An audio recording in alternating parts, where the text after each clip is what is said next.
Hello everyone, कैसे हैं आप लोग। और आज की ये जो वीडियो होने वाली है ये होने वाली है मेरा review on this book Revolution 2020 by Chetan Bhagat. अब देखिए, हम सब किताबें तो पढ़ते हैं। अब किताबों में भी मैं नॉवेल्स की बात कर रही हूँ जिसमें एक कहानी होती है, उस टाइप की किताबें हम सब पढ़ते हैं। पर कुछ ऐसी किताबें होती हैं जो आपके दिल में एक अलग जगह बना लेती हैं, आपको कई कई सालों तक याद रहती है।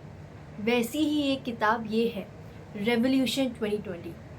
अब ये मैंने किताब करीबन 1.5 या 2 साल पहले पढ़ी होगी। और जब मैं ये किताब जब ये पढ़ी, मैं 2 दिन तक 3 दिन तक मेरी हालत अजीब हो गई थी। क्योंकि जब आप एक बुक पढ़ते हैं आप उसके साथ कनेक्ट कर लेते हैं, और जब वो किताब ख़त्म हो जाती है आपको लगता है कि आपके जीवन का एक अहम अंश जो है वो छूट गया है, ख़त्म हो गया है। तो जब ये किताब ख़त्म हुई मुझे बहुत ज़्यादा बुरा लगा था कि किताब क्यों ख़त्म हो गई है। तो अगर आप एक ऐसे इंसान हैं जो बुक्स के साथ बहुत ज़्यादा कनेक्ट हो जाते हैं तो ये किताब आपके लिए बिल्कुल सही है। देखिए, ये पहली नॉवल थी ऐसी जो मैंने पढ़ी थी पूरी, पहली नॉवल थी। और उसके बाद मैंने बहुत सारी पढ़ी। और अगर जो मेरी पहली नॉवल है वो शायद ख़राब निकल जाती तो शायद ये जो बुक्स का चस्का लगा है ना मुझे, शायद ये कभी नहीं लगता। तो इसलिए मैं इस बुक को थैंक करती हूँ। एंड आप लोगों ने सुना होगा कि चेतन भगत ने लिखी है ये। अब मुझे पता है कि आप में से कुछ लोग चेतन भगत को नहीं पसंद करते। मैंने चेतन भगत की सारी किताबें पढ़ ली थी इस किताब के बाद, एंड मुझे ऐसे लगा he is a wonderful writer. I know वो स्टोरी थोड़ी थोड़ी सेम रहती है, आपको हर किताब में सेम सी लगेगी, but experience is very good.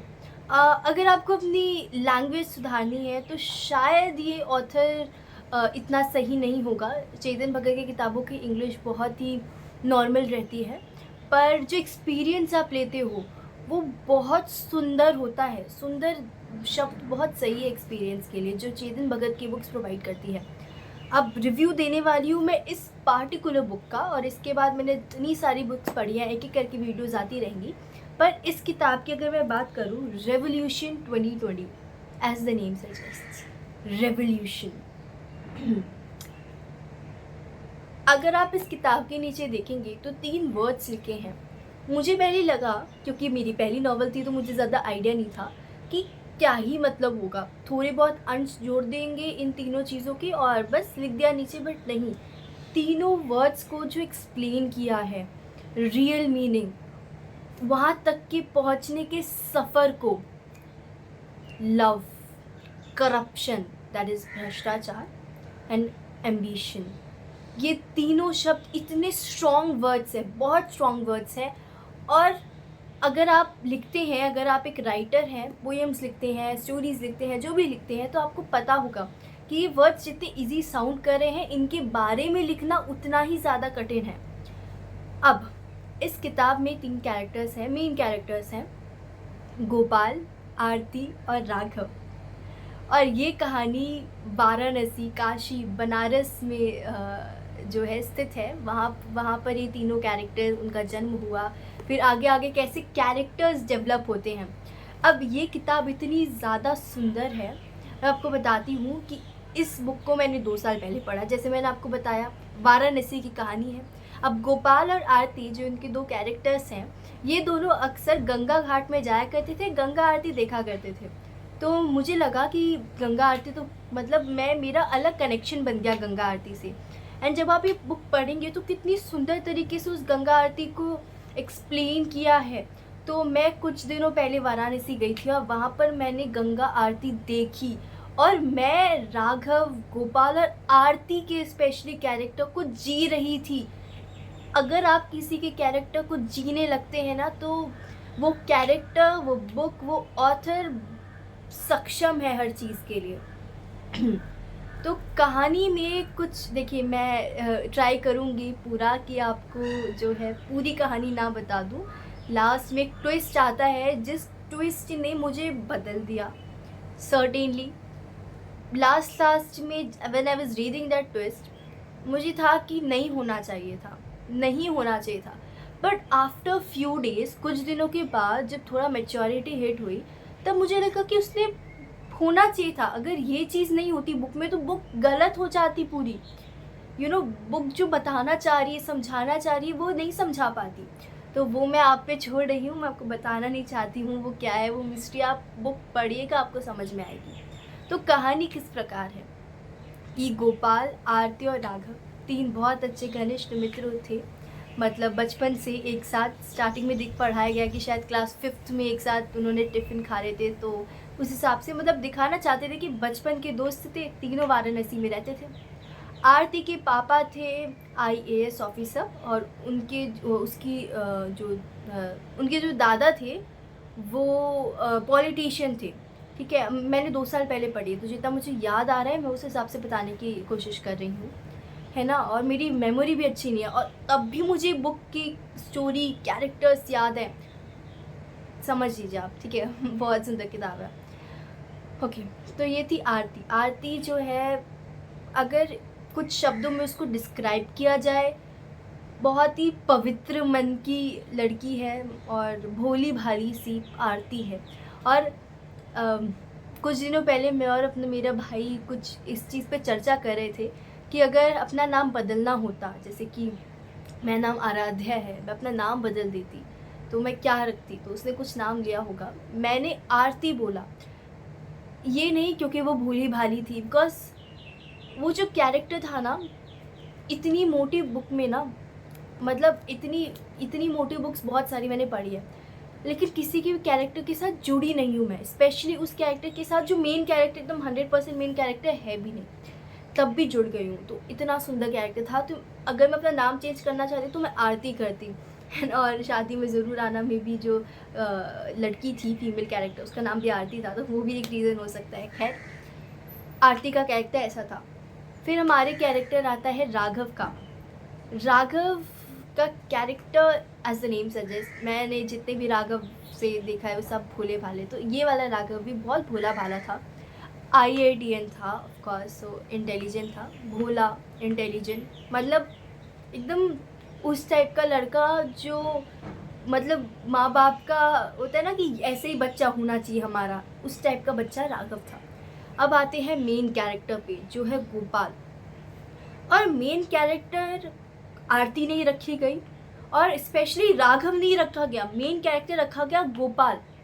क्योंकि गोपाल की कहानी आपकी कहानी है, मेरी कहानी है, यहाँ पर उपस्थित हर इंसान की कहानी है। जी हाँ, क्योंकि राघव मुश्किल से समाज में 2 मिलेंगे, 3 मिलेंगे, पर गोपाल, गोपाल हम सब में हैं। और मुझे पता है आपको समझ में नहीं आ रही है मेरी बातें इतनी। देखिए, गोपाल ज़्यादा अमीर नहीं था, ऑफकोर्स उसके फिर पापा का भी देहांत हो जाता है, और जब उसके पापा की डेथ होती है ना, वो जो पार्टिकुलर सीन था, उस सीन में अगर आप रोए नहीं तो मेरा नाम बदल दीजिएगा। 2 साल पहले मेरी उम्र 12 थी, और 12 साल की लड़की रो रही है किताब पढ़ के, बहुत अच्छा लिखा होगा इसलिए ही रो रही होगी। और गोपाल की कहानी किसी भी स्टूडेंट की कहानी है, किसी भी इंसान की कहानी है, टू बी ऑनेस्ट। पहले उसने IIT के लिए प्रिपेयर किया, JEE के लिए प्रिपेयर किया, निकला नहीं। कोटा गया, कोटा की भी कहानी जोड़ दी, निकला नहीं, बेचारे की हालत ख़राब हो गई। कोटा से यहाँ पर आया वाराणसी, उसकी पापा की डेथ हो गई, उसे पता चला, लोन में चला गया, वो ख़त्म हो गया था। उसके बाद जब इंसान ख़त्म हो जाता है तो उसको किसी चीज़ की फ़िक्र नहीं होती है ना। वो बोलते हैं ना कि पाने के लिए तुम्हारे पास खोने के लिए कुछ नहीं, और पाने के लिए सारा जहां। और शायद इसी की लालच ने, या आप कह सकते हैं कि वो जिस टाइप के लोगों के साथ रहा, उसका विवेक नहीं था, शायद ये कारण भी हो सकता है। और इन्हीं कुछ कारणों के वजह से करप्ट हो गया। जी हाँ, उसने कॉलेज खोल दिया। वही गोपाल जिसको कोई भी कॉलेज में एडमिशन नहीं मिला, उसने कॉलेज खोल दिया। कैसे खोला आप पढ़ेंगे। इसमें पॉलिटिक्स भी जोड़ दी है। इस किताब में आप 360 view of the society, I would say, हर चीज़ दिखा रहे। पहली बात, एक स्टूडेंट के साथ कैसे होता है, फिर अगर आप गरीब हो तो आपके साथ तो क्या ही होगा, है ना। फिर जो पॉलिटिक्स का जो ये नज़रिया जोड़ा गया है, बहुत सुंदर है। उसके बाद बहुत अमीर हो गए हैं ये गोपाल जी, पर इसी के केस में आरती को पहले गोपाल से प्यार था, फिर राघव से हो गया, फिर अगेन गोपाल से हो गया। तो ये कहानी है, ये आप थोड़ा देख लीजिएगा। लव ट्रायंगल बहुत सुंदर तरीके से लिखा गया है ये भी। एंड लास्ट में गोपाल ने क्या किया कि हाँ, पढ़ के पता चला, हाँ, गोपाल से शुरू में आपको गोपाल पे बहुत तरस आएगा कि बच्चा ये वो। फिर बीच में ना मेजॉरिटी ऑफ द कहानी में आपको गोपाल पे गुस्सा आएगा, घिन होगी, नफरत हो जाएगी कि ये इंसान कैसा इंसान है। पर आप बाद में सोचें, अगर आप खुद को उसकी परिस्थितियों में रख के देखेंगे, आपको पता चलेगा कि उसने जो किया शायद हम भी करते हैं, जो हम यहाँ पर बैठ के क्रिटिसाइज कर रहे हैं उसे। अगेन, क्योंकि ये चीज़ आपको सिखाती है कि पढ़ लो, अच्छा नहीं लग रहा, जज कर लो। लेकिन जब आप किसी की सिचुएशन में होते हैं ना, तभी आपको समझ में आता है कि उसके पास क्या क्या ऑप्शंस थे, उसने क्या किया, शायद वो सही था, जो भी है। फिर एकदम लास्ट के 2-3 पन्नों में गोपाल मेन कैरेक्टर है, आप मान लोगे। और मैं जब भी बुक्स पढ़ते हैं, मेन कैरेक्टर हमेशा हीरो रहता है ना, बेस्ट इंसान की, मतलब भगवान के बाद वो ही आता है, इतना ज़्यादा सुशील, अच्छा, सक्षम इंसान। इस कहानी में राघव था वो सक्षम इंसान, पर आप राघव से कनेक्ट नहीं कर पाओगे। शायद इसलिए राघव को मेन कैरेक्टर नहीं रखा गया और गोपाल को रखा गया। ये जो नाम पड़ा है रेवोल्यूशन 2020, राघव ने एक न्यूज़पेपर प्रेस स्टार्ट की थी जिसका नाम उसने रेवोल्यूशन 2020 रखा था, और इसलिए इस किताब का नाम रेवोल्यूशन 2020 रखा है, वो आप डिसाइड करेंगे, क्योंकि उसकी न्यूज़पेपर प्रेस का नाम रेवोल्यूशन 2020 था या कोई और रीज़न था, वो तो मैं आप पे निर्भर करती हूँ। आप पढ़िए, आपको कुछ समझ में आएगा। और ये तो बात रही कैरेक्टर्स की, ये तो बात रही किताब की, ऑथर की। इससे आपको क्या सीख मिलती है? नॉर्मली अगर आप चेतन भगत के नॉवेल्स पढ़ेंगे, नॉर्मली आपको कुछ सीख नहीं मिलेगी, एंटरटेनिंग पर्पस से होती है। इस किताब के बाद, ये मेरी पहली किताब थी चेतन भगत की भी, जो ऑथर हैं, बहुत फेमस ऑथर हैं, आपको पता ही होगा। किसी भी ऑथर की पहली बुक मैंने ये पढ़ी थी। उसके बाद मैंने चेतन भगत की दूसरी बुक्स पढ़ी। मुझे लगा कि जो रेवोल्यूशन 2020 में जो उसने लिखा था, वो बाकी बुक्स में मुझे लगा पर्सनली कि छूट गया है, वो नहीं है।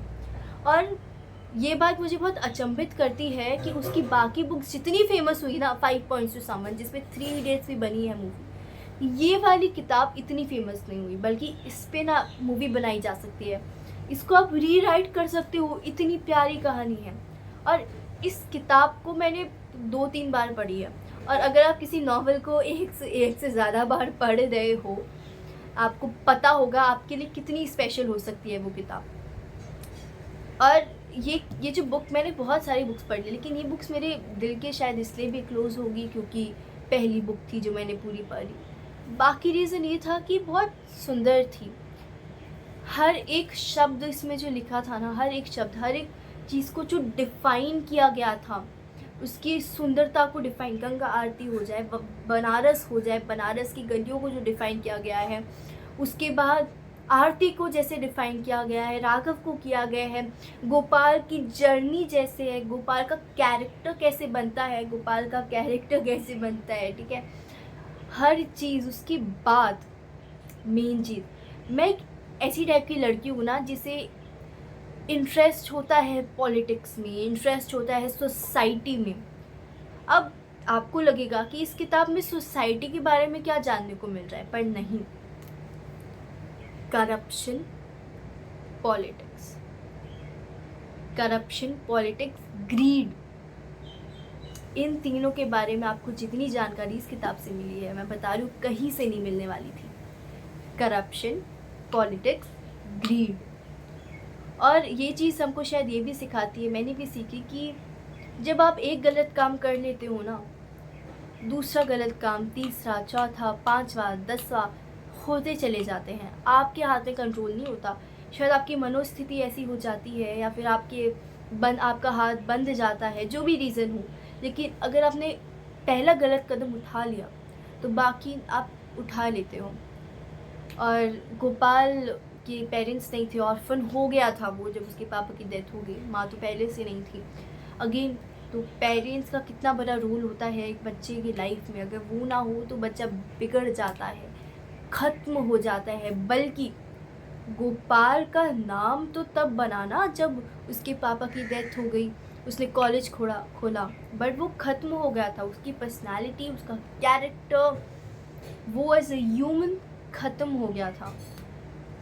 फिर वो ज़ीरो से कैसे हीरो बन गया, सिर्फ 2 पेजेस में, सिर्फ 2 पेजेस में। ये चीज़ भी आपको पता चली थी। एंड जब मैं पढ़ रही थी लास्ट के कुछ पेजेस, क्योंकि अगर आपने स्टार्टिंग अच्छी की है और एंडिंग अच्छी की है, मतलब आपने सब कुछ अच्छा किया है। तो एंडिंग जब मैं पढ़ रही थी तो you know may be in the last 5 or 6 pages I was like कि क्या चल रहा है। मैं फेडअप हो गई थी कि ये क्या कर रहा है गोपाल। फिर लास्ट के 2 पेजेस में पता चला, अच्छा, और वो चीज़ अच्छा समझने भी मुझे काफ़ी टाइम लगा, है ना। अच्छा, ये बात थी। तो बस यही कहानी थी। और I think this makes this beautiful book more beautiful. मतलब आप देखेंगे इसका कवर भी इतना प्यारा है। एंड आई से नेवर जज a book by its cover, of course you should not do that, but still अगर आप इसके केवल इसके कवर को देखेंगे, यहाँ पर एक लड़का है या लड़की है, लड़का है, इससे भी आपको काफ़ी चीज़ें समझ में आती है, काफ़ी चीज़ें। एंड मैनी सेज कि ये गोपाल है और ये राघव है। समटाइम्स इन द स्टोरी आप पढ़ेंगे, आपको लगेगा कि नहीं भाई, ये राघव है, ये गोपाल है, जो भी है आपको ये पता चलेगा। और ये जो बनारस का पीछे दिखा है, गंगा घाट का है, मैं गई थी एंड आई सॉ, हाँ भाई, जिस हिसाब से इस बुक में डिफ़ाइन किया गया है, उतना ही सुंदर गंगा आरती भी है, उतना ही सुंदर गंगा घाट भी है। तो अगेन इन दैट सेंस भी बहुत सुंदर किताब थी। एंड या मैं रिकमेंड करती हूँ आप ये बुक पढ़ें। And one more thing at last I want to say is कि आप कितना भी हेट दे दे सौरभ को, कितना भी हेट दे दे गोपाल को, पर one thing you have to agree upon is कि they are beautiful. And beautiful का मतलब सुंदर नहीं है, यहाँ पर सिंबॉलिक है, beautiful. Thank you, have a nice day. Follow, like, subscribe, comment, bye bye.